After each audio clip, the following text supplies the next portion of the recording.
IELTS Part 39. Glass beads had already been manufactured by the Egyptians centuries earlier, around the same time when glass was discovered. Some research points to the idea that the Egyptians tried to fool South Africans with glass by passing it off as jewels, similar in value to gold or ivory. Phoenician mariners brought cargoes of these beads to Africa along with other wares. Before the Europeans arrived, many Arab traders brought glass beads down to the southern countries via camelback. During colonization, the Europeans facilitated and monopolized the glass bead market. The Zulu nation became even more closely tied to this art form. The Zulu people were not fooled into believing that glass beads were precious stones, but rather used the beads to establish certain codes and rituals in their society. In the African traditions, kings were known to wear beaded regalia so heavy that they required the help of attendants to get out of their thrones. Zulu beadwork is involved in every realm of society, from religion and politics to family and marriage.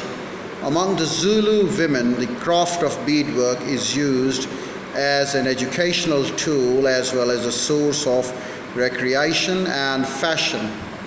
Personal adornment items include jewelry, skirts, neckbands, aprons, besides clothing and accessories. There are many other beaded objects in Zulu culture, such as bead-covered golds, which are carried around by women who are having fertility problems. Most importantly, however, Zulu beadwork is a source of communication. In the Zulu tradition, beads are a part of the language with certain words and symbols that can be easily read. A finished product is considered by many artists and collectors to be extremely poetic. The code behind Zulu beadwork is relatively basic and extremely resistant to change. A simple triangle is geometric shape used in almost all beaded items.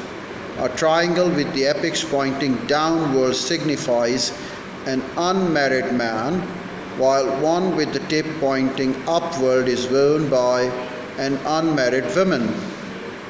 Married women wear items with two triangles that form a diamond shape, and married men signify their marital status with two triangles that form an hourglass shape. Colors are also significant, though slightly more complicated, since each color can have a negative and positive meaning. Educated by their older sisters, young Zulu girls quickly learn how to send the appropriate messages to quoting male. Similarly, males learn how to interpret the message and how to wear certain beads that express their interest in marriage.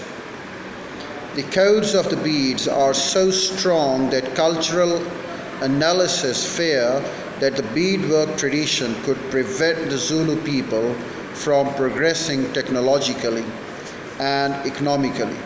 Socio-economic data shows that the more a culture resists change, the more risk there is in a value system falling apart. Though traditional beadwork still holds a serious place in Zulu culture, the decorative art form is often modified for tourists, with popular themes such as beaded fertility doll. Well, we do have questions 1 to 3. question 4 to 6 and question 7 to 11 and question 11 to 13 for this passage.